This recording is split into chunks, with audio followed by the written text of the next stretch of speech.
আরে আরে বাচ্চারা, আরে স্যার কি হয়েছে?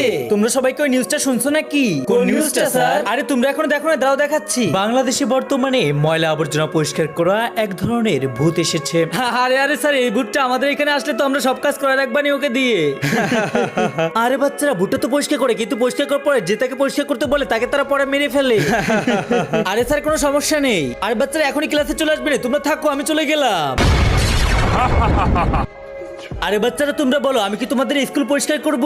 হ্যাঁ হ্যাঁ, তাড়াতাড়ি করে দাও। হা তোমাদের সবাইকে মেরে ফেলবো। তাড়াতাড়ি কাজ করে সব করে মারতে হবে। এবার তুমি জানালা সাফ করো তাড়াতাড়ি। হা আরে এবার তুমি ফ্লোর মোছো তাড়াতাড়ি। আরে আরেকবার ভালো করে জানালা মোছা দাও। আরে বাচ্চারা সব কাজ হয়ে গেছে, এবার আমি যা করবো তাই হবে। আরে ওই এখনো তোমার সব কাজ হয় না, তাড়াতাড়ি তুমি বাথরুম সাফ করো। আচ্ছা ঠিক আছে। আরে চলো চলো। আরে বন্ধুরা, শয়তানের বাথরুমে আটকা